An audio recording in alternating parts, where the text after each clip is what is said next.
స్తోత్రం స్తోత్రం స్తోత్రము నాయనా, నీ బలమైన సందేశాన్ని మాకు వినిపించండి నాయనా. ప్రతి మనిషికి అవసరమైన సంగతులు అయా మీరు తెలుగుపరచండి ప్రభా. ఆలకించిన ప్రతి మాటను బట్టి ప్రతి విశ్వాసి హృదయములో అయా ముద్రించుకొని తన మనస్సు ద్వారాగా నీ పట్ల భయభక్తులు కలిగి ఉండునట్లుగా, అలాగా వారు ఉండుట వల్ల ఆశీర్వాదములు దీవెనలు వస్తాయని నమ్మకము విశ్వాసం యందు ఉంచునట్లుగా ప్రతి ఒక్కరితో నీవే మాట్లాడి మహిమ ఘనత ప్రభావములు పొందుకోమని యేసు నామమున అడుగుచున్నాను తండ్రి, ఆమేన్. కూర్చోండి అందరూ.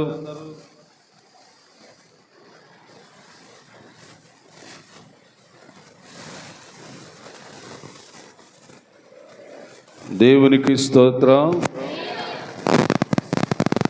అందరూ దేవుణ్ణి గౌరవిస్తున్నారా?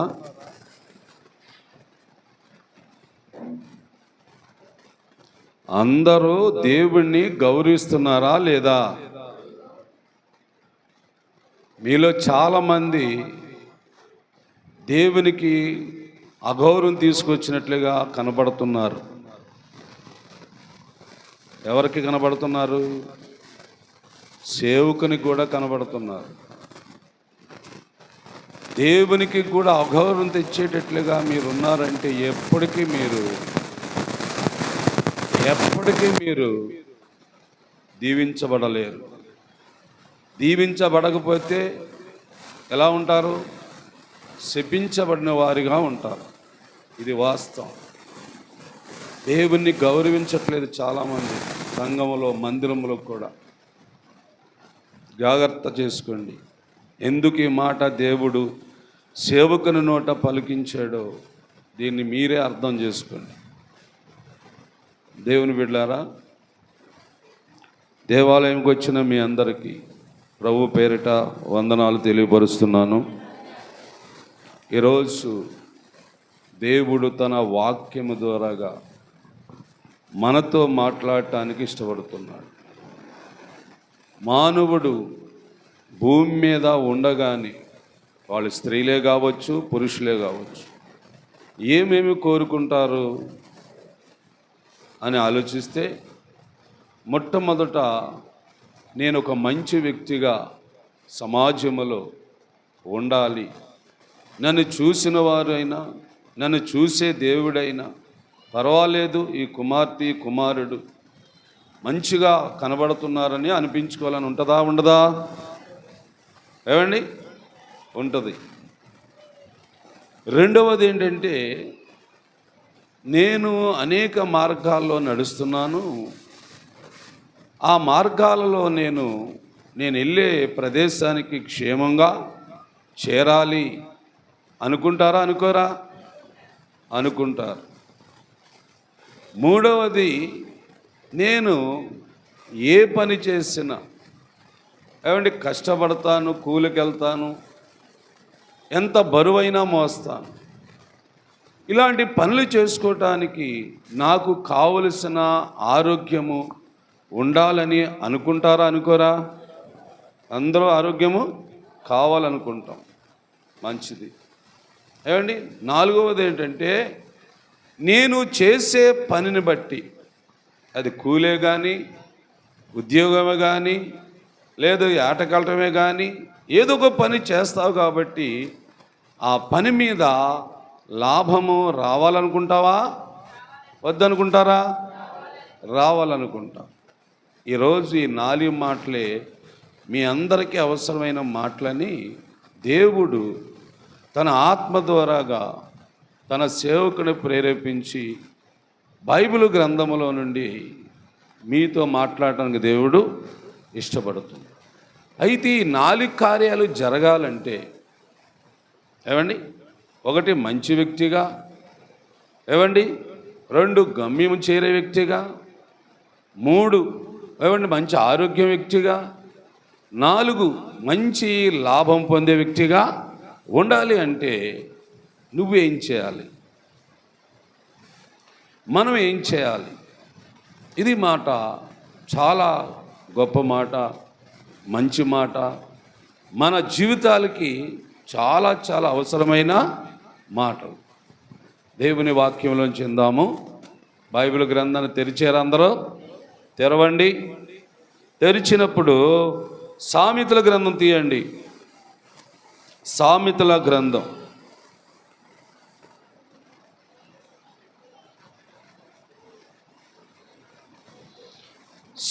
గ్రంథం తీసారా? 3వ అధ్యాయము తీయండి.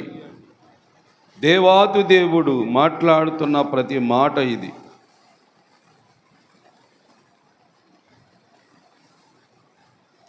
దేవుని బిడ్డలారా, అర్థం చేసుకోండి. 3వ అధ్యాయము మొదట వచనం నుండి మొదలు పెడదాం. బాగేనండి.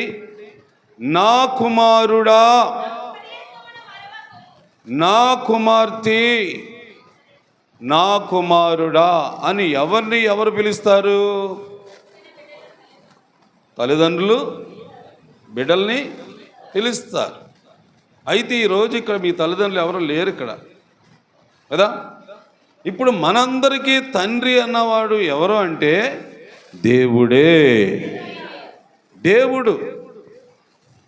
దేవుడు ఒక తండ్రి స్థానములో ఉండి నిన్ను ఒక కుమార్తెగా చూసి, నిన్ను ఒక కుమారుడిగా చూసి, మిమ్మల్ని అందరినీ కలిపి దేవుడు అంటున్నాడు, నా కుమారుడా, నా కుమార్తె, నా ఉపదేశము మరువకము,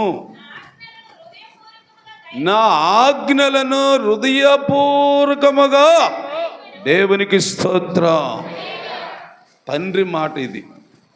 బాబు నాకా చూడండి యమన బిడ్డలు, ఏమండి, తండ్రి మాట ఏంటంటే, నా ఉపదేశమును నేను మాట్లాడుతున్నాను కాబట్టి నా మాటలన్నీ నువ్వు మొట్టమొదట ఏం చేయాలా? ఆలకించాల. ఆలకించిన తర్వాత మాటల్ని ఏం చేయాలా? హృదయపూర్వకముగా గైకొనాల, గ్రహించాల. ఏంటి, మా నాన్నగారు ఈరోజు ఏదో మాట చెబుతున్నాడు, మా తండ్రి గారు ఒక సంగతి ఏదో తెలియపరుస్తున్నాడు, లేక మా దేవుడు నన్ను ఉద్దేశించి మాట్లాడబోతున్నాడు, నేను ఈరోజు తప్పనిసరిగా చెవి పెట్టి ఆలకించాలా, చెవి ఎక్కి ఆలకించాలా. ఎప్పుడు ఇలాగా నా తండ్రి, నా దేవుడు నాతో ఇలా మాట్లాడలేదు. కుమారుడా అని పిలిచాడు, కుమార్తె అని పిలిచాడు. అంత ప్రేమతో నా తండ్రి అయిన దేవుడు నన్ను పిలుస్తున్నాడంటే నేను ఏం చేయాలి? ఈరోజు తప్పనిసరిగా ఆ మాట వినాలి, ఆ మాట ఆలకించాలి.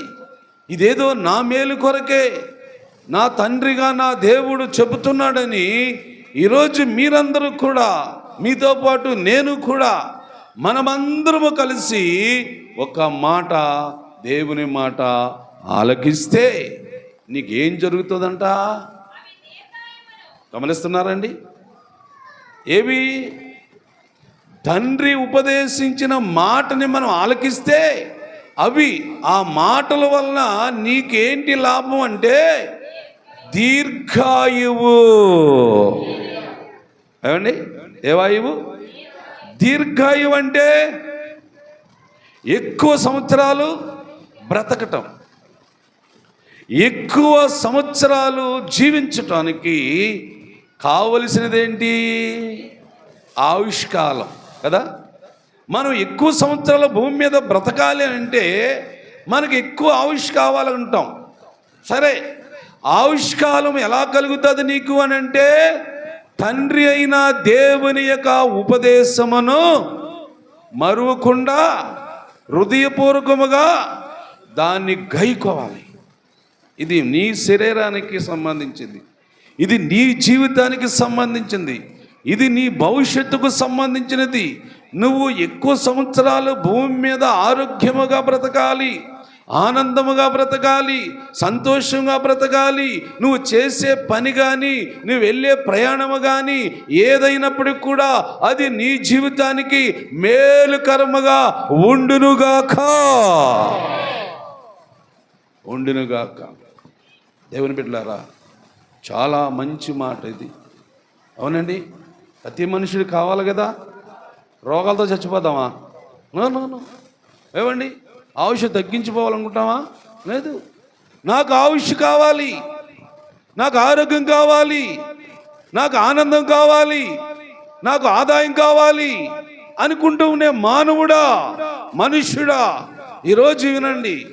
ఇంతకాలం ఏమిన్నావో తర్వాత పక్కన పెట్టు. ఈరోజు ఖచ్చితంగా నీ తండ్రి, నీ దేవుడు నీకు మేలైన సంగతులు చెబుతున్నాడు. ఈ రోజుగా నీ బోధలు మర్చిపోయావంటే, ఈ రోజుగా నీ మాటలు వినకుండా పెడచొని పెట్టావంటే, ఇక నీ భవిష్యత్తు ఎలా ఉంటుందో నువ్వు ఆలోచించుకోవాలి. ఏమండి, భవిష్యత్తుని గురించి దేవుడు మాట్లాడుతున్నాడండి. నీకు దీర్ఘాయువు సుఖ జీవముతో గడిపే సంవత్సరములు, నీకు శాంతి. బా, ఎంత మంచి మాట అండి. జీవితకాలమంతా బ్రతికే సంవత్సరాలన్నిటిలో దేవుని వల్ల మనకు వచ్చేది ఏంటి? 1 దీర్ఘాయువు, 2 సుఖముగా జీవితాన్ని గడపటం, శాంతి. చూసారా, శాంతి, సమాధానం. నీ బిడ్డలు, నువ్వు, నీ కుటుంబము, నీ అక్క చెల్లెళ్ళు, అన్నాతమ్ములు, ఏమండి, అందరూ కూడా ప్రశాంతంగా ఉంటారండి. ఏమి చేస్తే?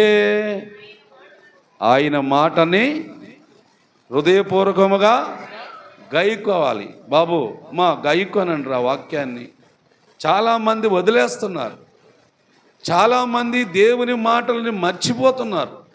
ఆలకించడం అయితే ఆలకిస్తున్నారే కానీ గ్రహించట్లేదు. అది జరుగుతున్న తప్పు, జరుగుతున్న పొరపాటు. ఎక్కడంటే ఆలకించడం కదా ఆలకిస్తున్నారు చెవులు పెట్టి, కానీ ఈ చెవి ద్వారా వెళ్ళేది ఇక్కడికి రావట్లేదు. ఎక్కడికి రావట్లేదు?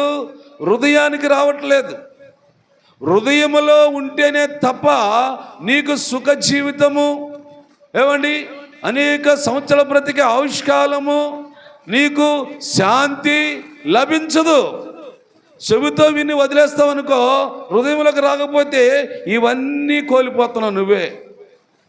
ఇవన్నీ కోల్పోతున్నాం మనమే. ఏం కోల్పోతున్నాం చెప్పండి? 1 దీర్ఘాయువు, 1 సుఖ జీవితం, 2 శాంతి, 3 వరాలండి. దేవుడిచ్చే వరాలమ్మ ఇవి. ఇది ఏ మనుషుడు ఇవ్వడు. ఒకవేళ నీకు జన్మనిచ్చిన నీ తల్లి కానీ, పెంచుతున్న నీ తండ్రి కానీ ఇవ్వడు. ఇవి ఏమంటే ఇస్తాడా? ఇవ్వరు. ఇది ఎవరి వల్ల వస్తాయి? దేవుని వల్ల మాత్రమేనండి. ఆలకించండి దేవుని బిడ్డలారా, దైవవాక్యం ఇది. దేవుడు మాట్లాడుతున్నాడు కాబట్టి శ్రద్ధగా వినండి. విన్న మాటలు పానీయకండి దయించి. మరి నేను ఒక సేవకుడిగా, మీ తోటి సహోదరుడిగా బ్రతిమాలుకుంటున్నాను నేను. ఎందుకంటే ఈ మాటలు నీకు ప్రయోజనము, ఈ మాటలు నీకు మేలు, ఈ మాటల వల్ల నీ కుటుంబం బాగుంటుంది. ఏమండి, ఏదైనా ఆలోచన అదే కదా. కుటుంబం బాగోవాలనుకుంటాము, బిడ్డలు బాగోవాలనుకుంటాము, భర్త భార్య సుఖం అనుకుంటాం. అనుకుంటాం కానీ వాక్యమును మాత్రం గైకొనట్లేదు. అది అక్కడ జరుగుతున్న పొరపాటు. నువ్వు అనుకోకపోయినా పర్లేదు కానీ వాక్యమును గైకో. దేవుడిచ్చే వాక్యమును నువ్వు అర్థం చేసుకో. ఆ వాక్యమే నీ జీవితానికి వచ్చేస్తుంది, నీ ఇంట్లోకి వచ్చేస్తుంది, నీ కుటుంబంలో ఉంటుంది. అప్పుడు ఈ వాక్యం ఏం చేస్తుంది? సుఖ జీవితం ఇస్తుంది, సుఖముగా బ్రతికే అవకాశం కలుగుతుంది. ఏమండి, నీకు నీ బిడ్డలకి ఎక్కువ సంవత్సరాలు బ్రతికే వరం ఉంటుంది నీ కాడ. ఇంకా ఏముంది? అప్పుడు నీ సుఖమైన జీవితాన్ని ప్రతి దినము సంతోషం గడుపుతావు. 3వది ఏమిటి? శాంతి, సమాధానం నీ ఇళ్లలో ఉంటుంది.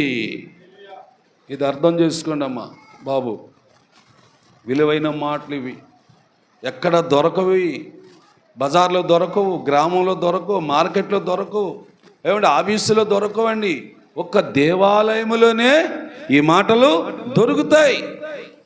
దేవుని యొక్క సన్నిధికి లేక ఆదివారం ఆరాధించడానికి వచ్చినప్పుడే దొరుకుతాయి ఈ మాటలు. మిగతా రోజులు దొరుకుతాయి బాబు ఈ మాటలు? ఎవరైనా చెప్తారా మనకి? చెప్పరు. అందుకని ఆదివారం నాడు ఆరాధించడానికి వచ్చిన నీతో నీ దేవుడు మాట్లాడుతున్నాడు, నువ్వే గ్రహించు. నెంబర్ 1 ఇది కదా. నెంబర్ 1 ఇది మొదటి మాట. తర్వాత మాట నేను మీకు చూపిస్తాను. జాగ్రత్తగా వినండి మీరు. ఇప్పుడు మూడో వచనానికి రండి. మూడో వచనం చదవండి. వినండి ఇప్పుడు. దయను సత్యమును ఈ రెండు ఎవరు అనుగ్రహించినవి? దయ సత్యము. ఈ రెండు మాటలు దేవుడు ఒక వరములాగా, ఏమండి, నా కుమారుడు నా కుమార్తె నా మాటలు చెవి ద్వారాగా హృదయముతో గ్రహిస్తుంది కాబట్టి ఇప్పుడు రెండో మాట నేను చెప్పాలి నా బిడ్డలకని తండ్రి అయిన దేవుడు ఏమన్నాడంటే, బాబు అమ్మా మీరిద్దరు రండి, నా బిడ్డలు కాబట్టి మీతో మాట్లాడటానికి నేను ఇష్టపడుతున్నాను ఈరోజు. అందుకని ఈ మాటలన్నిటినీ కూడా మీరు అర్థం చేసుకోండి, మీరు జీవితాలకి అన్వయించుకోండి అని దయను సత్యమును. ఏమండి, రెండు మాటలేనా? ఎక్కువ రెండు మాటలే. అంతకుముందు 3వ అధ్యాయంలో ఎన్ని మాటలు చదివారు? ఏమండి, నా ఉపదేశమును మరువక ఆజ్ఞలను గైకొను. అక్కడ కూడా రెండు మాటలే, అవి కూడా రెండు మాటలే, ఇప్పుడు కూడా రెండు మాటలే. ఎవరు మాట్లాడుతున్నారు ఈ మాటలంటే? తండ్రి అయిన దేవుడు మాట్లాడుతున్నాడు. బాగానండి, తండ్రి అయిన దేవుడు మాట్లాడుతున్నాడు.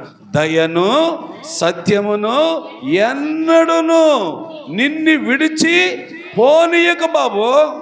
అమ్మా దయ, ఏమండి, ఇతరుల పట్ల జాలి పట్టం అంటారు. దయ అన్న మాటకు అర్థం ఏంటి? ఇతరుల పట్ల జాలి. అరే వారు కష్టంలో ఉన్నారే పాపం, అయ్యో పాపం చాలా ఆపద వచ్చిందే వాళ్ళకి, అరే దేవుడా వాళ్ళు కాపాడు ప్రభువా, తండ్రి నువ్వే వాళ్ళు సహాయం చేయని అలా అనుకోవటమే దయ. రెండవది ఏంటి? సత్యము. సత్యం అనగా బైబిల్ చెబుతుంది దేవుడిచ్చిన వాక్యమే సత్యము అన్నది.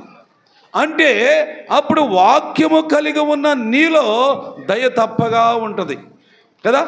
దయ తప్పగా ఉంటుంది. ఇతరుల పట్ల ప్రేమ చూపిస్తావు, ఇతరుల పట్ల కొంచెం కనికరం చూపిస్తావు, ఏదో మన దగ్గర లేదు కానీ ఉంటే సాయం చేద్దని అనుకుంటావు కదా. ఏమై ఉన్నవారు వాళ్ళు? వాక్యమును కలిగి ఉన్న వారిలో దయ ఉంటుంది. అందుకే దేవుడు అంటున్నాడు, దయను సత్యమును ఇవెన్నడూ నిన్ను విడిచి పోనీయకో. అయితే వీటి వల్ల ఏం కలుగుతుంది? ధరించుకో, రాసుకో. ఇక్కడ 4 మాటలండి, దయ సత్యం కదా. నేను చెప్పే మాటలన్నిటినీ ఏమండి హృదయపూర్వకంగా గ్రహించాలి, హృదయం అనే పలక మీద రాసుకోవాలి. దేవునికి స్తోత్రం. ఏమండి, ఇప్పుడు ఎందుకు బైబిల్ గ్రంథంలో దేవుడు ఈ మాట రాసి పెట్టాడంటే, మీకు చిన్న విషయం సందర్భం చెప్తాను బాగానండి. పూర్వకాలమందు యెహోవా దేవుడు ఇశ్రాయేలు ప్రజల కొరకు ఏమండి ధర్మశాస్త్రం అని 2 పలకల్ని రాయించి మోసే గారికి ఇచ్చాడు. మోసే గారికి ఇస్తే కింద ఇశ్రాయేలు ప్రజలు పాపం చేస్తున్నారు. పాపం చేస్తూ ఉంటే దేవుడు చూసి ఓర్చుకోలేక, మోసే చూడు ఇశ్రాయేలు ప్రజలు ఏం చేస్తున్నారు అలాగని చెప్పాడు. అప్పుడు మోసే కూడా చూశాడు ప్రజల కోసం. ప్రజల కోసం చూసి ఏం చేశాడంటే కోపం వచ్చేసిన తర్వాత ఆ 2 పలకలను ఇసురు కొట్టేశాడు. మోసే గారు దేవుడు ధర్మశాస్త్ర గ్రంథం అని 2 రాతి పలకలను ఇసురు కొట్టేశాడు. దేవుని బిడ్డలారా అర్థం చేసుకోండి. అప్పుడు దేవుడు ఏంటి నేను ఇచ్చినవన్నీ పరమేశ్వరుడు కానీ దేవుడు కూడా కొంచెం కోప్పడి, ఇక వీళ్ళకి ఏమి ఇచ్చినా సరే ఇలాగా చేస్తారు కాసం, వీళ్ళకి ఏమి ఇవ్వకూడదు అన్నట్లుగా ఆ రోజు నుంచి దేవుడు ఏమండి ఆ ఇశ్రాయేలు ప్రజలకు తోడుగా నీడగా వెళ్తున్నాడే తప్ప మరలా వాక్యం అన్నది వాళ్ళ చేతికి రాలేదు. ఏమండి తర్వాత మళ్ళా గ్రంథాన్ని ముద్రించారు. మోసే గారే రాశాడు మళ్ళా. అప్పుడు గ్రంథం అది. అప్పుడు ఈ గ్రంథాన్ని ప్రజలకు బోధిస్తూ ఉన్నాడు మోసే. ప్రజలు కూడా ఆలకిస్తున్నారు, దాన్ని అనుసరిస్తున్నారు, కొంతమంది వ్యతిరేకిస్తున్నారు. అలా ఉంటుండగా కొన్ని సంవత్సరాల తర్వాత ఆ గ్రంథాన్ని ఒక రాజుగారు ఏం చేశాడంటే కాల్చేశాడు. అది ఇర్మియా కాలంలో జరిగిన కార్యం. అది కాల్చేశాడు. కాల్చేసిన గ్రంథాన్ని మళ్ళా దేవుడైన యెహోవా ఇర్మియా మళ్ళా నువ్వు రాయటం మొదలుపెట్టు అన్నాడు. అలాగా రాయబడిన గ్రంథమే ఇది కూడా బైబిల్. బాగానండి. అయితే దేవుని బిడ్డలారా దైవ ఆలోచన ఏంటంటే వీళ్ళకి పుస్తకాలుగా నా మాటలు రాసి ఇచ్చినప్పుడు కూడా కాల్చేస్తున్నారు, చింపేస్తున్నారు, అక్కడ పారేస్తున్నారు, దానికి విలువ లేకుండా చేస్తున్నారు. నేను పరిశుద్ధ గ్రంథంగా బైబిల్ గ్రంథాన్ని వారికి ఇస్తే దాన్ని అపవిత్రమైన గ్రంథంగా చూస్తున్నారు, ఎక్కడ పడితే అక్కడ పారేస్తున్నారు, దాని విలువ ఏంటో తెలియట్లేదు. వీళ్ళకి ఏం చేయాలి అలాగని అప్పుడు దేవుడు ఆలోచించాడండి. ఆలోచించి అంటున్నాడు, ఈ గ్రంథములో నుంచి దేవుడు మాట్లాడుతున్న మాటల్ని ఇప్పుడు ఎక్కడ రాయమంటున్నాడు? హృదయం అనే పలక మీద రాసుకోండి. హృదయం అనే పలక మీద రాసుకుంటే ఎవరైనా చింపేస్తారమ్మా? ఎవరైనా కాల్చేస్తారా? ఏమండి, ఎవరైనా పారేస్తారా? లేదు. అంటే ఇక దేవుని యొక్క ఉద్దేశం ఏంటంటే, ఇక ఈ వాక్యాలన్నీ కూడా నా కుమారుడు నా కుమార్తె హృదయంలో రాసుకుంటే ఇంకెప్పటికీ ఎక్కడికి పోవయి, ఎప్పుడు కూడా ఆ వాక్యాలు ధ్యానిస్తూ ఉంటారు, ఆ వాక్యాలు స్మరిస్తూ ఉంటారని దేవుని యొక్క ఆలోచన. దేవుని బిడ్డలారా, అందుకే ఇదిగో ఈ వాక్యంలో ఇలా చూపించాడు ఇప్పుడు దేవుడు. ఏమండి, మీ హృదయం అనే పలక మీద రాసుకోండి, రాసుకోండి, వాక్యము రాసుకోండి. ఏమండి, నేను రాశాను, ఇదిగో నేను రాసిన పుస్తకం ఇది.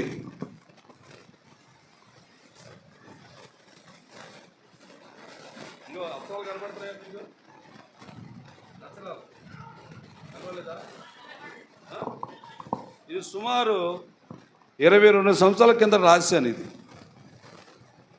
22 సంవత్సరాల కిందట రాయబడిన పుస్తకం ఇది. ఇదిలాగే ఉంది, ఇంకెన్ని సంవత్సరాలు అలాగే ఉంటుంది. అది రాసుకోమన్నాడు దేవుడు నన్ను. అప్పుడు నాకు చదువు లేదప్పుడు, విద్య లేదు.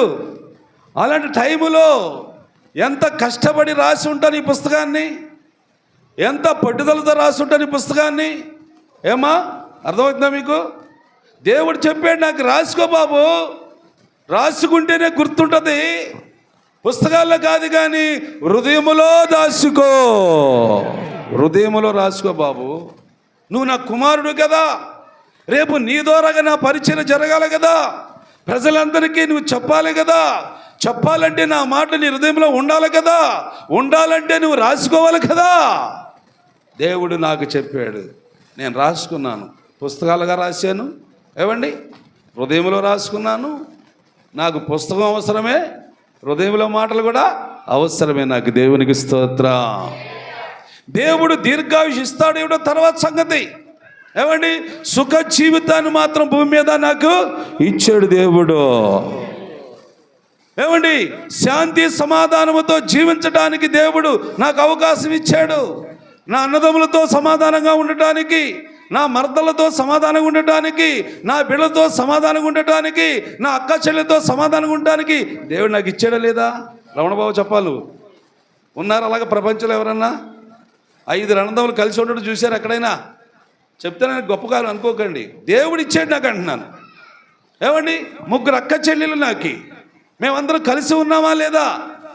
ఏమా విడిపోయామా? చెప్పాలి ఆడవాళ్ళు. కలిసి ఉన్నామా విడిపోయామా? గొడవలు పెట్టుకుని తగాదలు పెట్టుకుని విడిపోయామా? మాట్లాడుకుంటలేదు కదా, మాట్లాడుకుంటున్నావా? దేవునికి స్తోత్రం. ఈ జీవితం నీకు కావాలి, ఈ జీవితం నీకు ఉండాలి. నీ అన్నదమ్ములతో, నీ అక్క చెల్లెలతో, నీ తల్లిదండ్రులతో, నీ భార్య పిల్లలతో, ఏమండి ఇంకా నీ ఇరుగు పొరుగు వారితో సమాధానముగా సుఖముగా బ్రతకాలంటే నువ్వు దేవుని వాక్యాన్ని నీ హృదయములో రాసుకో. దేవుడు మాట్లాడుతున్నాడు. రాసుకుంటే అప్పుడు ఏం జరుగుతుందో చూడండి. అప్పుడు దేవుని దృష్టి యందును మానవుల దృష్టి యందును దయనొంది మంచివాడివని దేవునికి స్తోత్రం చెప్ప. మంచితనము రావటానికి ఎన్ని చేస్తున్నారండి మనుషులు? ఏమండి, భోజనాలు పెడుతున్నారు, బట్టలు ఇస్తున్నారు, డబ్బులు కూడా ఇస్తున్నారు. దేనికోసం అంటే మంచోడు అనిపించుకోవాలి. ఏమండి, మంచోడు అనిపించుకోవడానికి ఈ కార్యం చేయమని నీ తండ్రి నీ దేవుడు చెప్పాడు ఆ బైబిల్ ద్వారాగా? లేదు. ఏం చెప్పాడు? నీ హృదయం అనే పలక మీద నేను చెప్పే ప్రతి మాటని రాసుకుంటే చాలు. ఏమండి, నీ కుటుంబంలో మంచివాడు అవుతావు, నీ భార్య పిల్లల దగ్గర మంచివాడు అవుతావు, నీ స్నేహితుడి దగ్గర మంచివాడు అవుతావు, నీ గ్రామంలో మంచివాడు అవుతావు. ఏమండి, ఇంకా బయట ప్రపంచంకి వెళ్ళినప్పుడు దేవుడే నేను ఎలాగ చూపిస్తాడు. దయించి దేవుని పిల్లలారా ఈ మాటలు మీరు పానీకండి. మీ మేలు కొరకు దేవుడు చెబుతున్నాడు, మీ కుటుంబాల క్షేమం కొరకు చెబుతున్నాడు. ఏమండి ఇప్పుడు ఎన్నో మాట ఇది? ఏమండి ఎన్నో మాట? రెండో మాట కదా. సుఖజీవనంతో గడిపే సంవత్సరాల శాంతి ఒక మాట. రెండో మాట ఏంటి? ఇప్పుడు దయను సత్యమును విడిచిపోనికి దగ్గర దాచుకుంటే దేవుని దృష్టి అందును మానవుల దృష్టి అందును మంచివాడివని అనిపించుకుంటావు. దేవునికి స్తోత్రం. భోజనాలు పెట్టనవసరం లేదు, దాన ధర్మం చేయనవసరం లేదు. ఏమండి నీవు దేవుని వాక్యాన్ని కానీ కలిగి ఉంటే చాలు, నీకు అంతటి నీకు వచ్చేస్తుంది మంచిదానం. భలే కుర్రాడు అబ్బాయి, ఆ పాప అమ్మాయి మంచి చాలా నీతిపరురాలండి, నిజాయితీ కలిగిన బిడ్డండి, అన్యాయంగా ఆలోచించరండి వాళ్ళు. ఏంటో మరి వాళ్ళు ఉన్న గొప్పతనం ఏంటంటే దేవుని వాక్యము కలిగి ఉన్న బిడ్డలు. దేవుని వాక్యము కలిగి ఉన్నాం. దేవుడిని సమాజంలోనే చూపిస్తాడు.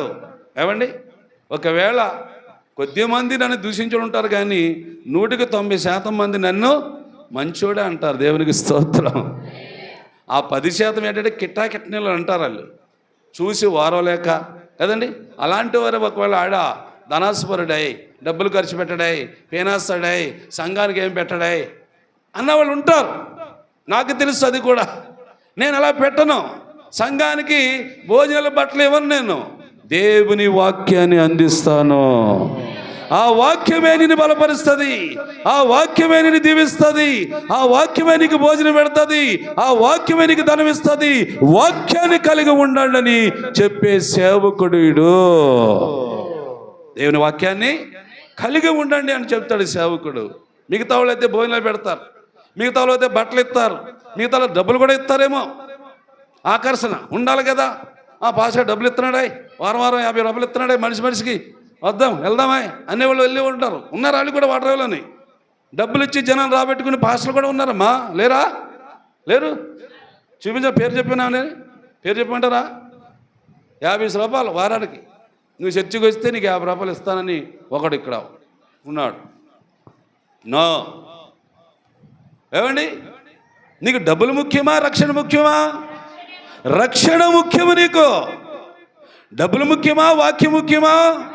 వాక్యమే ముఖ్యము. ఎందుకంటే డబ్బుని, ఎండిని, బంగారాన్ని ఏమంటే తయారు చేసింది వాక్యము. తయారు చేసిందే వాక్యము. అందుకే వాక్యాన్ని కలిగి ఉంటే అన్ని రావా నీ దగ్గరికి? తప్పగా వస్తాయి. వాక్యమును కలిగి ఉందాం, వాక్య ప్రకారం జీవిద్దాం. వాక్యమును దేవుడు చెప్తున్నాడు కాబట్టి ఆయన చెప్పే ప్రతి మాటని హృదయం అనే పలక మీద రాసుకోండి. దేవుడు మిమ్మలను దీవించునుగాక. ఏమండి 2. ఇప్పుడు 3వ మాట చూద్దాం జాగ్రత్తగా, అందరూ జాగ్రత్తగా వినండి. 3వ మాట కూడా చూపిస్తాను మీకు. 3వ మాట ఎక్కడ ఉంది అని అంటే ఏమండి 5వ వచనము చదవండి. 5వ వచనము, నీ సబుద్ధి అంటే సొంత బుద్ధిని ఆధారము చేసుకోకూడదు. అయ్యా బాగినండి. అమ్మో మీరు చాలామంది అనుకుంటారు నేను బుద్ధి గల దాన్నే, నేను మంచి పనులు చేస్తానని నువ్వు అనుకున్నాను. లేదు. చూసేవాళ్ళకి నువ్వు బుద్ధిహీనురాలు అని తేలుతుంది, నువ్వు బుద్ధిహీనుడు వల్లగాని తేలిపోతుంది. అది కాదు.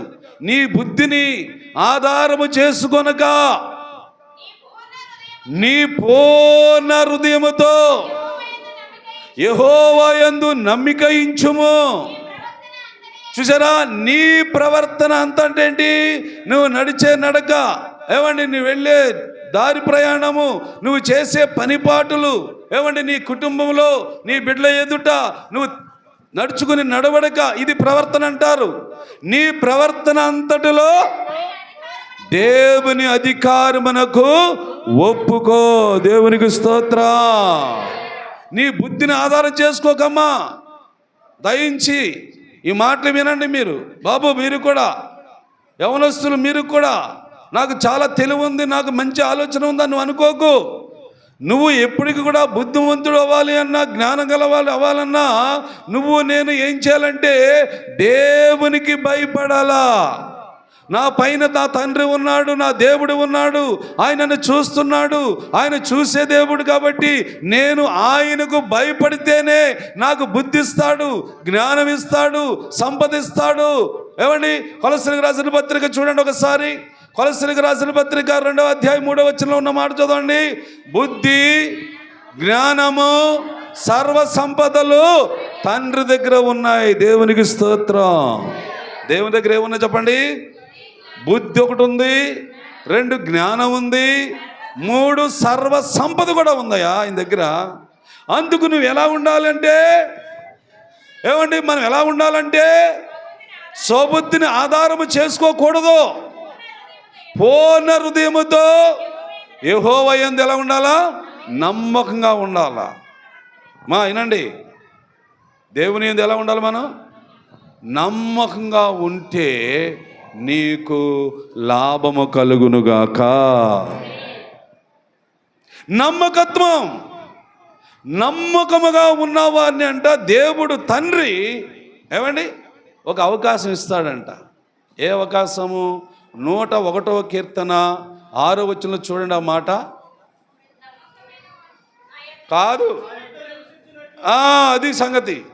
నా వద్ద నివసించినట్లు దేశములో నమ్మకమైన వారిని నేను కనిపెడుతున్నాడంట దేవుడు. ఎవరి కోసం చూస్తున్నాడు దేవుడు? నమ్మకస్తుల కోసం దేవుడు చూస్తున్నాడంట. భూమి మీద జీవించే మనుషులందరిలో ఎవడు నమ్మకస్తుడు, ఎవడు నమ్మకంగా జీవిస్తాడు, ఆ వ్యక్తిని దేవుడు అంటున్నాడు, నా వద్ద నివసించినట్లుగా వాడిని నేనే తీసుకుంటాను. నమ్మకం. అందుకే నువ్వు నమ్మకంగా ఉండాలి. దేవునికి భయపడుతూ నమ్మకస్తుడుగా నువ్వు ఉండాలి. నీ సబుద్ధిని ఆధారం చేసుకోకూడదు, నీ సొంత తెలివితేటలు ఆధారం చేసుకోకూడదు, నీలో ఉన్న జ్ఞానాన్ని ఆధారం చేసుకొని నువ్వు ఏ పనులు చేయకూడదు. నువ్వు దేవునికి భయపడే వ్యక్తి అయితే ముందు నీ పనికి ముందు ప్రార్థన చేసుకుంటావు, నీ ప్రయాణానికి ముందు ప్రార్థన చేసుకుంటావు. ఇది అన్నమాట భయభక్తులు కలిగిన వాడు చేసే పని. ఈ అలవాట్లు ఉన్నాయా మీకు? ఏం బాబు, అమ్మా, అలవాట్లు ఉన్నాయా? ఈ అలవాట్లు అందరికి ఉన్నాయా? ఏ అలవాటు అది? వెనుకున్న వాళ్ళు గట్టి చెప్పండి. వెనుకున్న వాళ్ళు ప్రయాణానికి ముందు ఏం చేయాలా? ప్రార్థన చేయాలా. పనికి ముందు ఏం చేయాలా?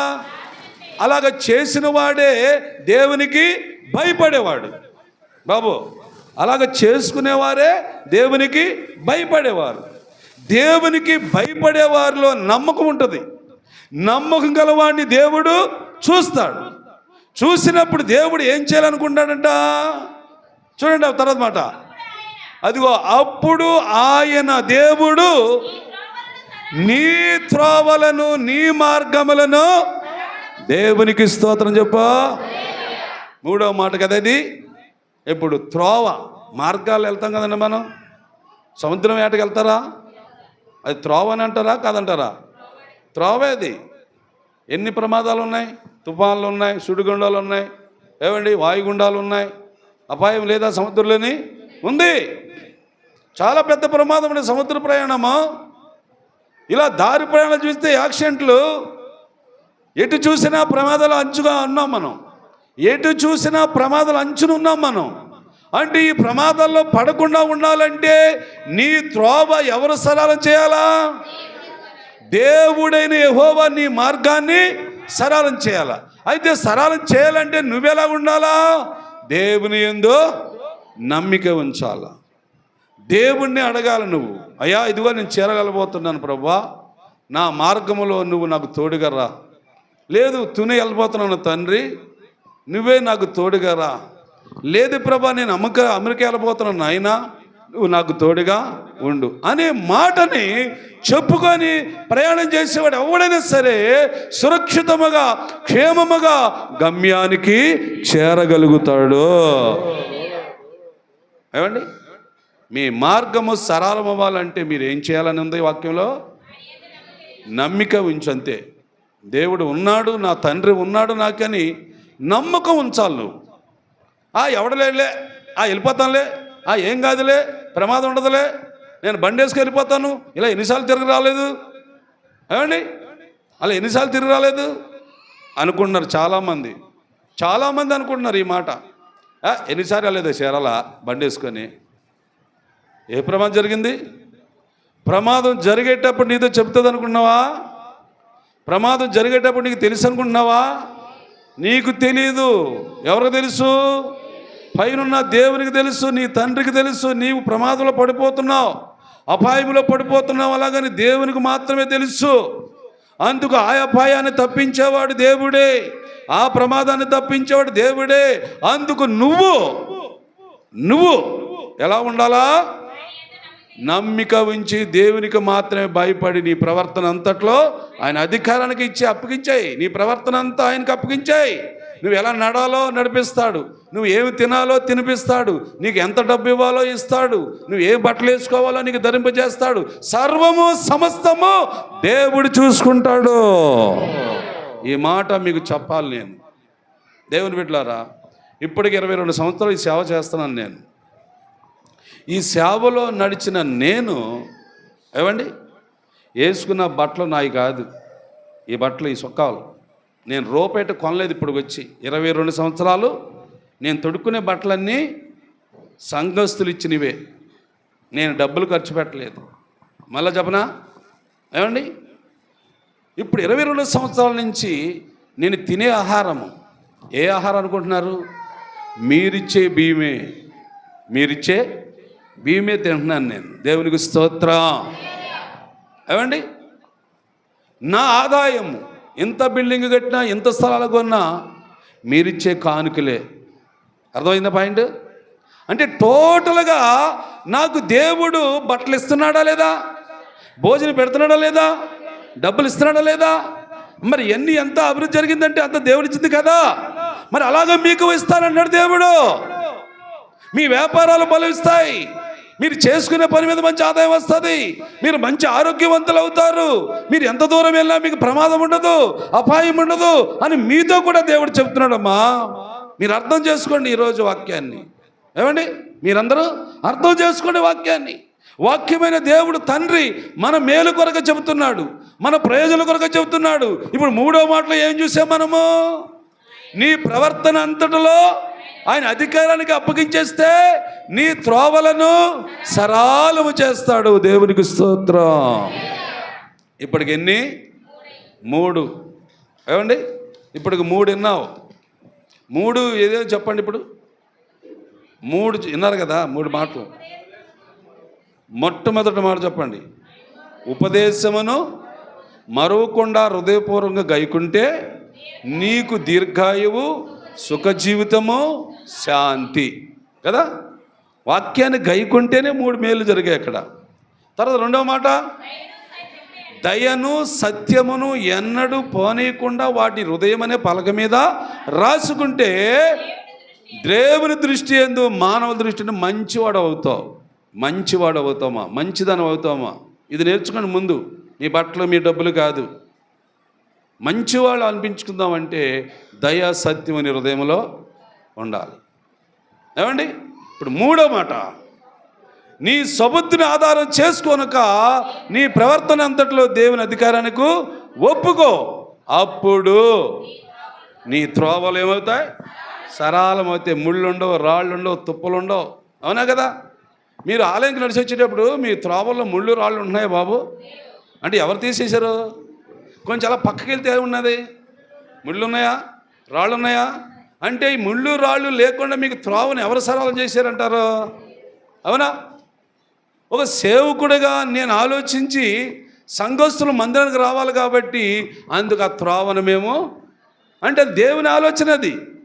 లేకపోతే మీరు దేవుళ్ళు నడిచొస్తారు, నాకేమి ఎలాగనే వస్తారులే అనుకోవచ్చు నేను కదా. కానీ అనుకుంటాను అలాగా కాదు. నడిచొచ్చే త్రోవ శుభ్రంగా ఉండాలి. ఒక ముళ్ళు ఉండకూడదు, రాళ్ళు ఉండకూడదు. పక్కపక్కలు ఉన్నా సరే కానీ ఆ మార్గంలో నుంచి నడిచి మందిరానికి రావాలి. ఇది దేవుని ఆలోచన, ఇది దేవుని యొక్క ప్లాన్, ఇది దైవ నిర్ణయం. ఇది మీ మార్గములు సరళం చేసేది దేవుడు తప్ప మనుషులు ఎవరు కాదు. అందుకని మీలో దేవుని యొక్క మాట పరిపూర్ణమైనదిగా ఉండాలి. మీలో దేవుని మాట సంపూర్ణమైనదిగా ఉండాలి. ఈ రోజున వాక్యాలు ఏది కూడా పోకుండా చూసుకోవాలి మీరు. మూడవది కదా. నాలుగవది చూద్దాం. ఇప్పుడు నాలుగవది చూద్దాం, అసలైన మాట. నాలుగవది ఎక్కడ చూస్తారు? 7వ వచనం చూడండి. 7వ వచనము, నేను జ్ఞానుని కదా అని నువ్వు అనుకోకూడదు. రెండో మాట ఇది. ఇందాకేమో బుద్ధివంతుడు కాదని నీ బుద్ధిని ఆధారము చేసుకోకూడదని విన్నాం. ఇప్పుడు రెండో మాటలు ఏమంటున్నావు? నేనే జ్ఞానం గలదానను, నా ఎంత తెలివి ఎవరికి లేదు, నేను చేసే పనులన్నీ చక్కగా అయిపోతున్నాయి అనుకోకండి, అనుకోకూడదు. జ్ఞానమైనా బుద్ధి అయినా అన్ని దేవుడిచ్చేదే. దేవుడు ఇవ్వకపోతే నీకు బుద్ధిహీనుడు అవుతావు, దేవుడు ఇవ్వకపోతే నువ్వు జ్ఞానహీనురాలు అవుతావు. ఏమండి, బుద్ధి జ్ఞానము చెరిచిపేసుకున్నారు చాలామంది జనం. అందుకే దుర్మార్గ పనులు చేస్తున్నారు, చెడు కార్యాలు చేస్తున్నారంటే వాళ్ళకి బుద్ధి జ్ఞానము లేదు. అందుకే దేవుడి వాక్యం ఏమని తెలుసా? బుద్ధి జ్ఞానము లేని కంచర గాడిదలాగా మీరు ఉండకండి అని రాశాడు దేవుడి వాక్యంలో. బుద్ధి జ్ఞానం ఎవరికి ఉండదంట? కంచర గాడిదకు ఉండదంట. అందుకని మనిషితో అన్నాడు ఈ వాక్యం, మీరు అలాగ ఉండకూడదు. బుద్ధి జ్ఞానం లేని కంచర గాడిదలాగా మీరు ఉండకూడదు. మీరు మనుషులు కదా, మీరు నరులు కదా, మీకు జ్ఞానం ఇచ్చాను నేను, మీకు బుద్ధినిచ్చాను నేను అని దేవాది దేవుడు మాట్లాడుతూ ఉన్నాడు బైబిల్ గ్రంథం ద్వారాగా. అందుకని దేవుని బిడ్డలారా, ఆలకించుచున్న మనమే ఏమండి ఆలోచించాలి. ఇప్పుడు 4వ మాట కదా వింటున్నారు. 4వ మాట ఏ మాట ఇది? నేను జ్ఞానిని కదా అని నువ్వు అనుకొనవద్దు. దేవుని యందు భయము భక్తు కలిగి ఇది చేయాలండి. ఈ పని చేయాలి. చెడిని ఏం చేయాలా? చెడి అంటే ఏమండి, కొన్ని పదార్థాలు ఉన్నాయి, కొన్ని పనులు కూడా ఉన్నాయి, కొన్ని కార్యక్రమాలు కూడా ఉన్నాయి కదా. ఉదాహరణకి చెడి పదార్థం అంటే దేని గురించి చెప్తారు మీరు? చెడి పదార్థం అంటే ఆహారమా? చెడి పదార్థం అంటే బ్రాందీ, కళ్ళు, సారా, డ్రగ్స్, గంజాయి. ఆహారం కూడా చెడు పదార్థమేనా? మానే, రేపటి నుంచి తెలుస్తుంది నీ సంగతి. తినమాని. చెడి పదార్థాలు ఇవి. చుట్ట, బీడి, సిగరెట్టు, ఏమండి పొగ, హానికరం. ఇవి చెడు పదార్థాలు. మరి వాడేవారు ఎంతమంది ఉన్నారో నాకు తెలియదు. ఓకేనా? చెడి పదార్థాలు, చెడి కార్యములు, వ్యభిచారం, జారత్వం, విగ్రహారాధన, నరహత్య, దొంగతనం, ఏమండి తన పొరుగువారి దాన్ని ఆశించటం, ఇవన్నీ చెడి కార్యాలు. బాబు అర్థం చేసుకునే పాయింట్ ఇది. చెడు కార్యాలండి. అందుకని వీటన్నిటిని మనం ఏం చేయమన్నాడు దేవుడు? విడిచిపెట్టేయి, తొలగించేయి. త్రాగిపోతాము మానండి.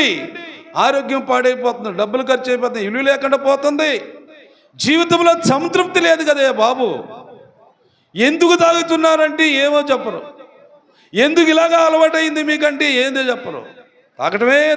తాగటమే. మరి ఎందుకురా సిగరెట్లు బీళ్ళు అలా కాల్చి గుండె ఆరిపోతుంది కదరా, లోపల ఊపిరితిత్తులు పాడైపోతాయి కదంటే పీల్చడం. ఎందుకయ్యా వ్యభిచారం చేస్తారు? ఒక భార్యను ఒక భర్తను చేసుకొని ఉండండి, కాపురం చేసుకొని కుటుంబంగా ఉండండి అంటే లేదు, వ్యభిచారమే వ్యభిచారం, జాగ్రత్తమే జాగ్రత్త. ఏంటి ఇలా ఎంతకాలం ఈ మనుషులు చేస్తారండి? దేవుడు చూసి మిమ్మల్ని చూసి ఏమనుకుంటున్నాడు? ఛీ, ఇలాంటి సంతానాన్ని కన్నానేంటి నేను, ఇలాంటి ప్రజలు నిర్మించుకున్నానేంటి నేను అని బాధపడుతున్నాడు. బాధపడుతున్న దేవుడు మళ్ళా మన ప్రయోజనం కొరకు కొన్ని బైబిల్ గ్రంథం ద్వారాగా వాక్యాలు చెబుతున్నాడు. అంతకుముందు ప్రవక్తలని, యాజకులని, సేవకులు కూడా నియమించుకున్నాడు. అంతమట్టుగా తన సొంత ఏకైక కుమారుడు యేసు ప్రభుని భూమి మీదకు పంపించాడు. నీ మార్పు కొరకు కదా, నీకు అలవాట్లు ఉన్నాయి, అవి గత కాలంలో చేసావు, ఇప్పుడు వాక్యానుసారంగా నీకు దేవుడు చెప్తున్నప్పుడు ఈ చెడు పదార్థాలు, ఈ చెడు వస్తువులు, ఈ చెడు కార్యాల్ని వదలొద్దా మనము? వదలలా వద్దా? మా చుట్ల తాగే వాళ్ళు ఎంతమంది ఆడవాళ్ళు చేసి పెద్దండి, చుట్లో కైనాలు వేసుకునే వాళ్ళు, ఎత్తర చేతులు, పనికిమాల అలవాట్లు ఉంటాయి, మళ్ళన్న దరిద్రపు అలవాట్లు, సైతాన బుద్ధి. కైనాలు వేసుకోవడం ఏంటి? పరిశుభ్రంగా నోరు ఉండాలి. పవిత్రమైన భోజనం తినే నోరులోని పనికిమాల పదార్థాలు పెడతారు ఎందుకో? అయ్యే మీకు జీవితాలు నాశనం చేస్తున్నాయి. వాటి వల్ల క్యాన్సర్ వ్యాధులు వస్తున్నాయి. పొగ, చుట్టలు తాగటం, క్యాన్సర్కి గురైపోతున్నారు. తెలుసుకోండి. ఇప్పటికైనా దేవుడు చెప్తున్నాడు వాక్యాల ద్వారా.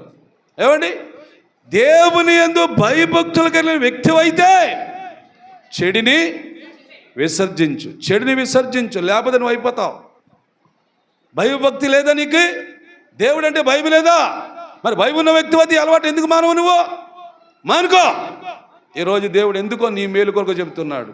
మంచి ఆరోగ్యం వస్తుంది, మంచి జీవితం వస్తుంది, మంచి కుటుంబం ఉంటుంది, భార్య పిల్లలందరూ కలిసి ఆనందంగా ప్రశాంతంగా ఉంటాం.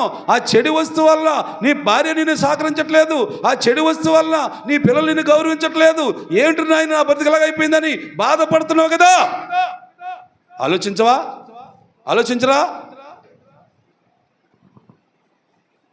ఆలోచించండి అమ్మా, మీకు పుణ్యం ఉంటుంది. ఆలోచించండి అయ్యా, మీకు పుణ్యం ఉంటుంది. దేవుడు మీ ప్రయోజనాల కొరకే చెప్తున్నాడు. మీ ధనం పాడైపోకూడదు, మీ ఆరోగ్యం పాడైపోకూడదు, మీ కుటుంబం చల్లాచెదరైపోకూడదని దేవుడు ఆలోచించాడు. దేవుడు ఆలోచించి ఈ వాక్యాలన్నీ మీకు చెబుతున్నాడు. మరి ఈరోజు కానీ వింటారా? వినరా? ఏమ్మా, తాగి వాళ్ళు చెప్పండి. తాగని వాళ్ళు చెప్తున్నారు, వింటాం. ఎవరు చెప్తున్నారు? చుట్ట తాగని వాళ్ళు, బ్యాన్ తాగని వాళ్ళు చెప్తున్నారు. వీళ్ళు తాగి వాళ్ళు చెప్పాలి కదా. చుట్లు, సిగరెట్లు, బీడీలు, బ్రాందీ, మత్తు పదార్థాలు అలవాటు చేసుకుని చెప్పండి ఈ మాట. మాంతారా మానరా? సైలెంట్, మీ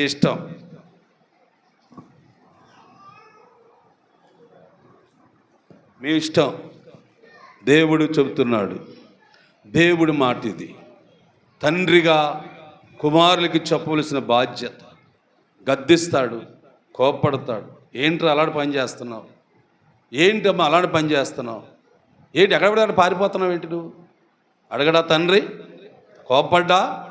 గద్దించడా? తండ్రి స్థానములో ఉన్న దేవుడు అంటున్నాడు నీతో. ఒకవేళ ఈ రోజైనా నేను మీ తండ్రిగా పెట్టాడేమనుకోండి, మీరందరూ నా ఆత్మీయ బిడ్డలు కదా, రక్షించుకున్నాను కదా, మిమ్మల్ని అందరినీ శ్రమపడ్డాను, కన్నీళ్ళు గార్చాను, మిమ్మల్ని అందరినీ యేసుప్రభువు దగ్గర నడిపించడానికి. కాళ్ళు అరిగిపోయి, నత్తి కాలిపోయింది, మీ ఇళ్ళని 100 సార్లు తిరిగాను నేను. అలా తిరిగితేనే కానీ మీరందరూ మార్పు చెందలేదు. ఇప్పుడు మార్పు చెంది నా బిడ్డలుగా వచ్చారందరూ. ఇప్పుడు సంఘం కుటుంబము, ఏమంటే సంఘాన్ని పోషించే దేవుడు, ఆ దేవుడు అంటున్న మాటలు ఇవన్నీ. అందుకని ఈ రోజు నుంచి చెడు అన్నదాన్ని ఏదైనా తొలగించుకోండి. ఏమండి, చెడు పదార్థాలు, చెడు కార్యాలు, అవునా, చెడు అలవాటులు అన్నీ మానుకుందాం. పరిశుద్ధాత్మ దేవుడు మనందరినీ మానిపించునుగాక. మీ అలవాట్లన్నీ పోవునుగాక. చెడు పద్ధతులు, చెడు కార్యాలు అన్నిటినీ దేవుడే దూరము చేయునుగాక. 4వది చూసాం కదా. ఎన్నదమ్మా? 4వది చూసాం. ఇప్పుడు అసలైన మాట చూడబోతున్నాం. అప్పుడు నీ దేహమునకు ఏమి తొలగిస్తే ఆరోగ్యం అంట? చెడితనమును, చెడి పదార్థాన్ని మానుకుంటే ఆరోగ్యం బాగుంటుంది. అవయవాలు చెడిపోకుండా ఉండాలంటే చెడు వస్తువులు ముట్టకండి. అమ్మో, ఇందో చెప్పాను కదా, చెడు వస్తువులు అంటే ఏంటి? ఏం బాబు, చెడు వస్తువులు అంటే ఏంటి చెప్పాను?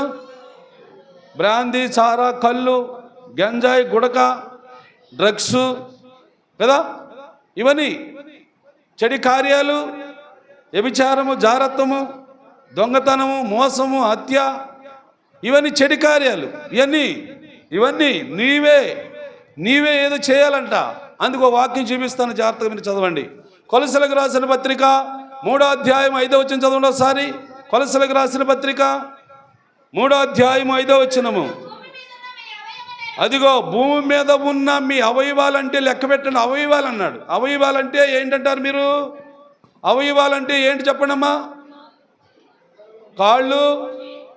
కాళ్ళు, చేతులు, కళ్ళు, ముక్కు, నోరు, చెవులు, ఈ కనిపించే అవయవాలు, ఈ బయటికి కనిపించే అవయవాలు. ఓకేనా? కనిపించకుండా ఉన్న అవయవాలు చెప్పండి. గుండె, లివరు, ఏమంటే ఊపిరితిత్తులు, కిడ్నీలు, మెదడు, ఈ బయటికి కనబడవు, లోపల ఉన్నాయి. ఇవన్నీ మీకు తెలియాలి కాబట్టి మరొక వాక్యం చూపిస్తాను తర్వాత. ముందు ఈ అవయవాలన్న దాని మీద ఏం చెబుతున్నాడో చూడండి. భూమి మీద ఉన్న మీ అవయవాలు అనగా జాగ్రత్తం ఎక్కడ ఉంటుంది? మనిషి లోపల ఉంటుందా బయట ఉంటుందా? లోపలే ఉంటుంది. ఒకటి, అపవిత్రత బయట ఉంటుందా లోపల ఉంటుందా? లోపలే ఉంటుంది. కామ దురాత లోపల ఉంటుందా బయట ఉంటుందా? 3, దురాశ లోపల ఉంటుందా బయట ఉంటుందా? లోపల ఉంటుంది. 4, విగ్రహారాధన అనే ధనాపేక్ష. ఈ 5 గుణాలంటే ఏం చేయాలంట? ఎవరు చంపాలా? మనం చంపాలా? ఎవరైనా వస్తారు ఇంకొకరు? ఆయన మనమే. ఎందుకంటే ఎన్ని గుణాలను మనలో ఉన్నాయా లేవా? మనుషుల్లో జాగ్రత్తం లేదా? వ్యభిచారం లేదా? ఏమంటే మోసం లేదా? అన్నీ ఉన్నాయి. అందుకు ఈ గుణాలన్నింటినీ ఏం చేయాలి? నువ్వు చంపేవేయాలా? నువ్వే చంపాలా వాటిని? అంటే వాటిని తొలగించేయాలా? ఆ పనులు చేయకుండా నువ్వు మానుకోవాలా? అలా మానుకునే వ్యక్తి అయితే నీకు మారుమనిషి వచ్చినట్లే. మారుమనిషి వచ్చిన వ్యక్తి అయితే దేవునికి ఇష్టడు అయినట్లే. దేవునికి ఇష్టడు అయితే దేవాతి దేవుడు నీకేమిస్తాడు? ఆరోగ్యము. ఈసారి ఈ అవయవాలు ఎలా తయారయ్యో వచ్చా చూద్దామా? ఈ అవయవాలు ఎలా తయారయ్యో చూద్దాం ఒకసారి. ఏబు గ్రంథానికి వెళ్ళండి. 10వ అధ్యాయము 8, 9, 10 వచనాలు చదవండి. అంటే మన శరీరము ఎలా అమర్చబడిందో. ఏమ్మా? నీ చేతులు నాకు అవయముల నిర్మాణము. చూసారా? అవయవాల నిర్మాణం ఎవరు చేశారంట? దేవుని చేతులు మనల్ని నిర్మించిందంటే. వాక్యంలో చూడండి ఎంత చక్కగా ఉందో. అవునంటారా కాదంటారా?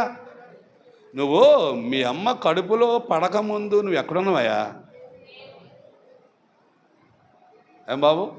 తర్వాత చదువుదాం కానీ ఏబు గ్రంథం ముందు నా మాట ఆలకించండి. రాంబాబు, రమణ, వాక్యమైన అంత కాశీ తర్వాత చదువుదు కానీ చదివిస్తాను, మీ చేత చదివిస్తాను. ఇప్పుడు మీ తల్లి గర్భంలో మీ అందరికీ తల్లులు ఉన్నారా అసలా? తల్లి ద్వారా పుట్టినోళ్ళేనా మీరు? నిజమే. తల్లి తండ్రి లేకుండా పుట్టినోళ్ళు చెప్పండి మీ పేర్లు. తల్లిదండ్రులు లేకుండా పుట్టినోళ్ళు చెప్పండి. ఎవరైనా ఒకరు ఉన్నారా? ఎవరు లేరా? అంటే తల్లిదండ్రులు ఉన్నారా మీకు? ఉన్నారు. దేవునికి స్తోత్రం. తల్లి గర్భములో ఏమండి? తల్లి గర్భములో నీకు రూపం ఎలాగొచ్చిందో ఎప్పుడైనా ఆలోచించారమ్మా మీరు? రూపం ఎలాగొచ్చిందో ఆలోచించారా? ఆలోచించలేదు. పుట్టేసాము, వచ్చేసాము, బయటికి తినేస్తున్నాం అన్నీ. ఇదే కదా. పుట్టేసాము, భూమి మీద పడిపోయాము, లేచాము, నిలబడ్డాము, నడుస్తున్నాము, తింటున్నాం. ఇదే తెలుసుకున్నారు. కానీ అరే నా పుట్టికను గురించి నేను ఎప్పుడైనా ఆలోచించానా? అవునరా? నిజమేరా? ఏంటి మా అమ్మ కడుపులో ఎలాగ నేను తయారయ్యాను? ఈ కాళ్ళు ఎలాగొచ్చాయి? ఎముకలు ఎలాగొచ్చాయి? ఎముకలు ఎలాగొచ్చాయి లోపల? ఈ చేతి లోపల ఎముకుందా లేదా? ఆ ఎముక ఎలా తయారైంది? దానిపైన మాంసం ఎలా వచ్చింది? మాంసం పైన చర్మం ఎలా వచ్చింది? ఇది ఆలోచించాము ఎప్పుడైనా? ఈరోజు ఆలోచించండి కాసేపు. మన సమయం ఎక్కువైతే అవనేయండి. వాక్యం సంపూర్ణంగా వినేసిపోదాం ఇంటికి. ఏమండి? ఇదిగో దేవుని చేతులంట మీ అమ్మ కడుపులోని అవయవాలన్నీ తయారు చేసిందంటండి. అర్థమైందా పాయింట్? నన్ని మా అమ్మ కడుపులోని దేవుని చేతులు నిర్మాణం చేసిందంట. అరే ఎంత ఆశ్చర్యం అండి. మానవ యొక్క జీవిత విధానాన్ని గురించి ఆలోచిస్తే అసలు ముందు నువ్వు ఎలాగున్నావు మీ అమ్మ కడుపులోనే? ముద్ద, జిగురు, అసహ్యంగా ఉంటుంది అది చూస్తే. అర్థమవుతున్న పాయింట్ మీకు? సైన్స్ ఇది.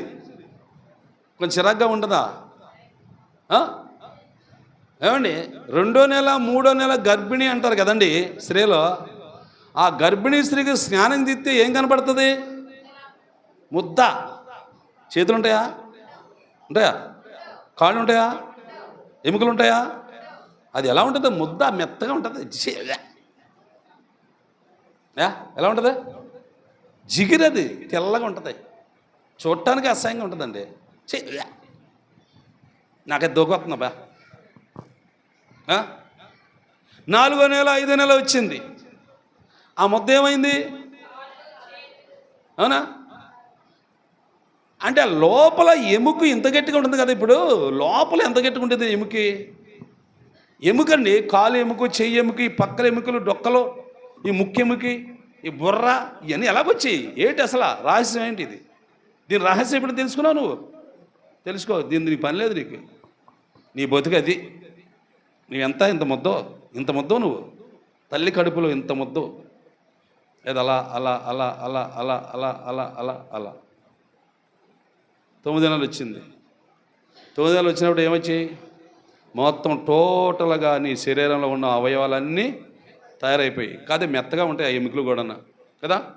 ఎముకలు మెత్తగా ఉంటాయి. అప్పుడు ఇలా వంగితే వంగిపోతాయి, కానీ మనం వంగం, వాటిని వంగదేం మనం.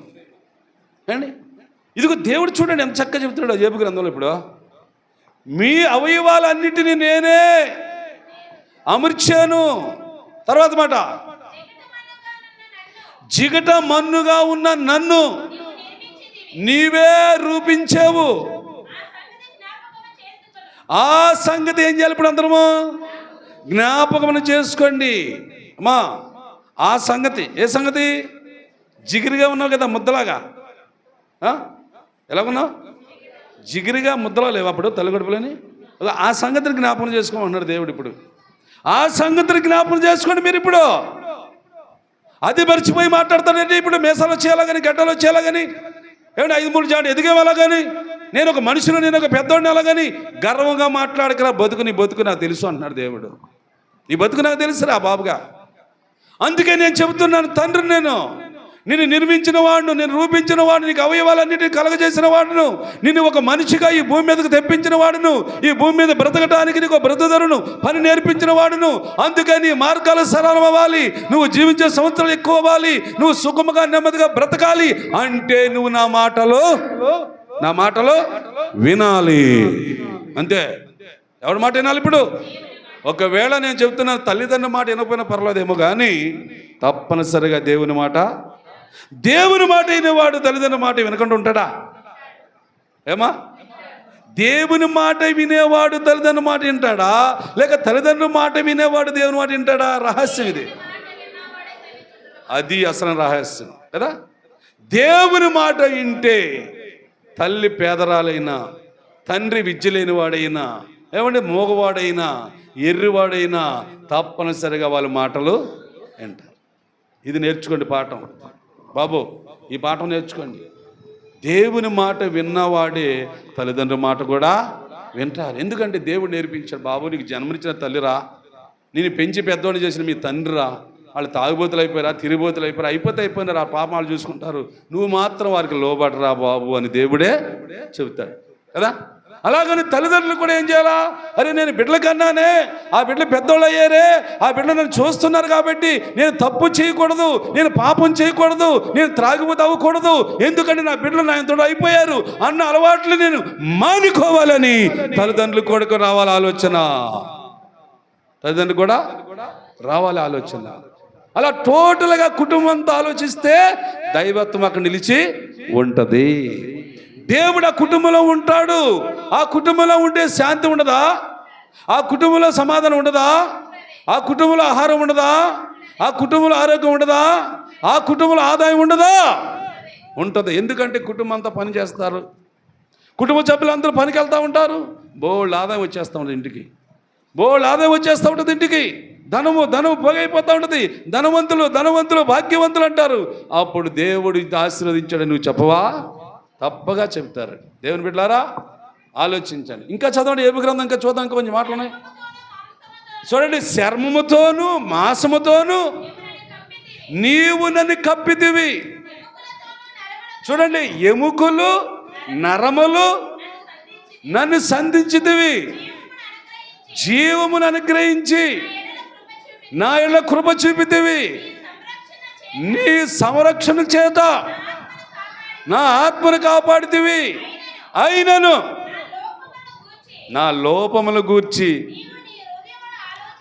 అది సంగతి అండి. ఏమ్మా, ఇంతవరకు చెప్పే మాటలు అయ్యే. మనిషిని తయారు చేశాడు, ఎముకలు ఇచ్చాడు, నరాలు ఇచ్చాడు, చర్మం ఇచ్చాడు, పైన తోలు కప్పాడు, మనుషులుగా జీవం ఇచ్చాడు, అందరూ బాగా ఉంది. కానీ నాలో ఉన్న లోపములేంటి? ఎముకలు లేవా లోపం అంటే? కిడ్నీలు లేవా లోపం అంటే? మెదడు లేదా లోపం అంటే? ఉన్నాయి కదండి. మరి లోపం అంటాడేంటి?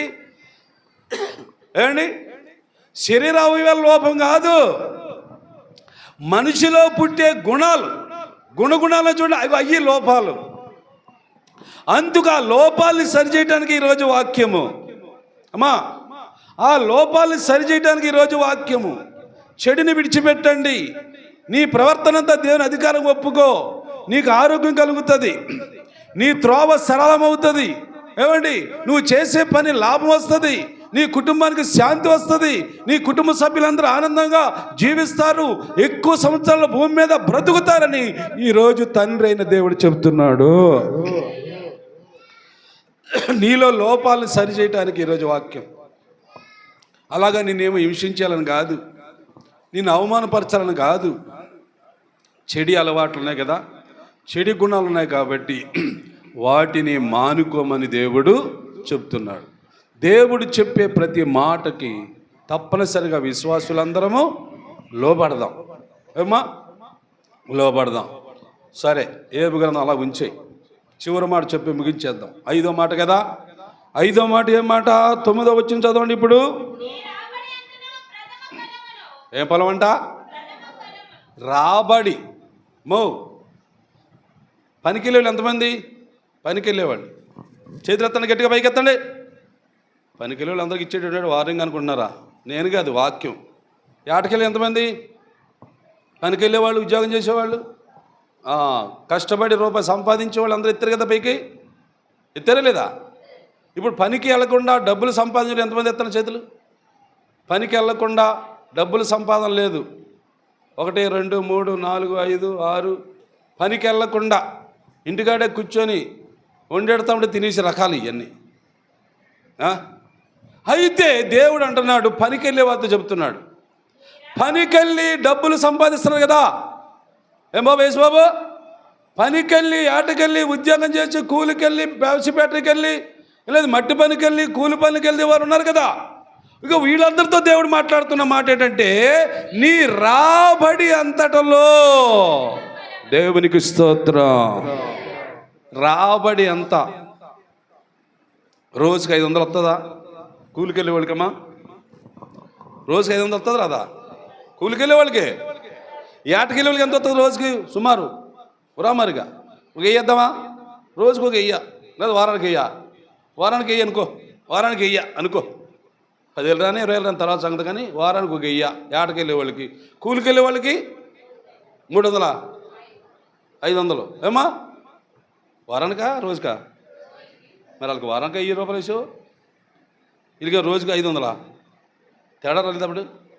ఏమండి, సరే వారానికి 500 వేసుకో, వారానికి 1000 రూపాయలు వేసుకోండి, మీ ఆదాయం ఇది కదా.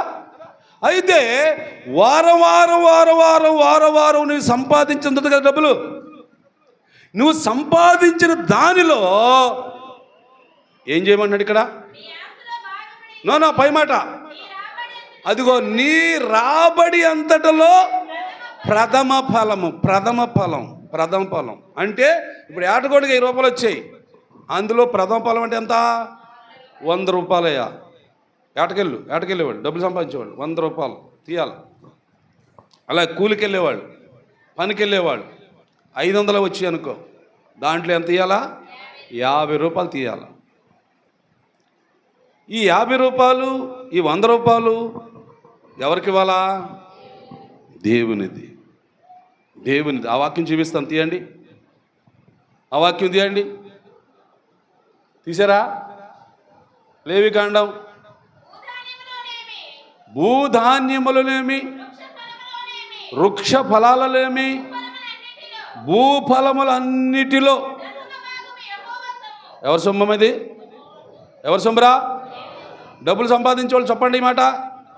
డబ్బులు సంపాదించే వాళ్ళందరూ గట్టిగా చెప్పండి ఈ మాట. ఎవరు సొమ్ము అంటిది? యెహోవా సొమ్ము అంటిది. ఏది? నీ 500 సంపాదించితే 50 రూపాయలు, నువ్వు 1000 రూపాయలు సంపాదిస్తే 100 రూపాయలు. ఏమండి? ఇది మొదలు. ఒకవేళ వీళ్ళకి 500 కాదు 1000 రూపాయలు వస్తుంది అనుకోండి, లేదు ఒక 5,000 వస్తాయి అనుకోండి. ఏమండి? తీయాలి, తప్పగా అన్నట్టు తీయాలా, అది ఆపకూడదు. ఎందుకో తెలుసా? దాని కింద ఉంది, మీకు చెప్తానండి. మీరు 1 రూపాయ దేవునికి ఇస్తే మీకు దేవుడు 9 రూపాయలు ఇస్తాడు. మీరు ఒక 50 రూపాయలు దేవునికి ఇస్తే మీకు దేవుడు 500 రూపాయలు ఇస్తాడు. మీరు ఒక 100 రూపాయలు దేవునికి ఇస్తే మీకు 900 ఇస్తాడు. అలా ఇక పైకి వెళ్ళండి. ఇప్పుడు ఏమండి? 1000 రూపాయలు అయితే 100, 10,000 అయితే 1000 రూపాయలు, ఒకరు 20,000 అయితే 2,000. ఏమా మీ సంగతి వద్దాం. వారం వల్ల కష్టపడితే 4,000 సంపాదించారా లేదా? సంపాదించారు. అందులో 400 తీయాలి. ఇది వాస్తవం. ఇది దీని కింద ఉంది, చెప్తాను ఉండండి. ఈ డబ్బులు ఎందుకు తీయమన్నాడు, ఎందుకు ఇమ్మన్నాడో మీ కొరకే ఈ మాట కూడా చెబుతున్నాడు దేవుడు. ఏమండి? ఇది 5వ మాట. ఇది 5వ మాట. ఇప్పుడు చదువు మళ్ళొకసారి. నీ రాబడి అంతలో ప్రథమ ఫలమును నీ ఆస్తిలో భాగమును ఇచ్చి మీ దేవుణ్ణి మీ తండ్రిని ఘనపరచుడి. ఘనపరిచారు. తర్వాత ఏం చేస్తాడో అదిగో అసలైన మాట వింటారు. ఇప్పుడు మీకు వచ్చే లాభం గురించి చెప్తున్నాడు. ఇప్పుడు మీరు ఇచ్చేదేమో 5 రూపాయలు 10 రూపాయలు అయితే అంతే ఇస్తాడు. అర్థమైందా పాయింట్ మీకు? ఏం బాబు? 5వ పాయింట్ ఏంటి ఇప్పుడు? ప్రథమ ఫలము దేవునిది, నీ సంపాదనలో 10వ భాగము దేవునిది. అలాగ ఇచ్చినట్లయితే అప్పుడు దేవుడంట మీ కొట్లల్లో మీ ఇళ్లల్లో ధాన్యము సమృద్ధిగా ఉంటుంది. మీ గానుగులలో నుండి క్రొత్త ద్రాక్షారసము పొర్లి పైకి పారుచున్నది. చేయిస్తారా? చేయరా? వింటారా? వినరా? ఆలకిస్తారా? ఆలకించరా? 4 మాటలు మాట్లాడి ఒక్క మాట రాలేదు మీ దగ్గర సమాధానం. చేయరా? ఇవ్వరా? ఆలకించరా? ఆలకించండి. ఆలకించాలి, చెయ్యాలి, ఇవ్వాలి. 1 ఆలకించే దేవుని మాట. ఏమండి? 2 చెయ్యాలి. ఏం చేయాలి? ఇలాగా నేను దేవునికి ఇస్తానని నువ్వు అనుకోవాలి. అలాగ చేసినప్పుడు, అలాగా మీరు మారినప్పుడు, అలాగ దేవునికి ఇచ్చినప్పుడు మీ అప్పులు, మీ ఇబ్బందులు, మీ జబ్బులు, మీకున్న ఏ ఇబ్బంది కూడా మీ దగ్గర ఉండదు, పరరై పారిపోతే. ఈరోజు దేవుడు ఒక తండ్రి స్థానంలో ఉండి నీ ప్రయోజనం కూడా చెప్పాడు. నువ్వు చేస్తావా? చేయవా? అది నీ ఇష్టం. ఏమండి? ఇప్పటి వరకు ఇచ్చేవో లేదో దేవునికి, విన్నావో లేదో దేవుని మాట, చేసేవో లేదో నీకు తెలుసు. ఇంతకాలం అయింది కానీ ఎప్పుడు ఇవ్వలేదే దేవునికి. ఇలా ఇమ్మని ఏ రోజు కూడా వాక్యం ద్వారా నాకు ఎప్పుడు చెప్పలేదే అని ఒకరు నువ్వు అనిత్తే అనవచ్చు. ఇదిగో ఈరోజు చెప్పాడు దేవుడు. ఇక్కడి నుంచి మొదలు పెట్టుకోండి. ఇక్కడి నుంచి వాక్యాన్ని హృదయంలో రాసుకోండి. ఇక్కడి నుంచి దేవుని మాటకి లోబడండి, దేవునికి భయపడండి. దేవుడు ఖచ్చితంగా మిమ్మల్ని, మీ కుటుంబాల్ని దీవించటానికే, ఆశీర్వదించటానికే ఈ మాటలన్నీ మీకు చెప్పాడు. ఇన్న మాటలన్నిటి ప్రకారంగా మనం అందరము చేయుదుముగాక, వాక్యానుసారముగా జీవించుదుముగాక, వాక్యం చెప్పినట్లుగా చేయుదుముగాక, దేవుని చేత ఆశీర్వదించబడుదుముగాక. దేవుడి వాక్యాన్ని మన ఇనుకుట్లో దీవించునుగాక. సాక్ష్యాలు ఎవరైనా ఉంటే రండి. సాక్ష్యము చెప్పగల వారు ఉంటే త్వరగా రండి.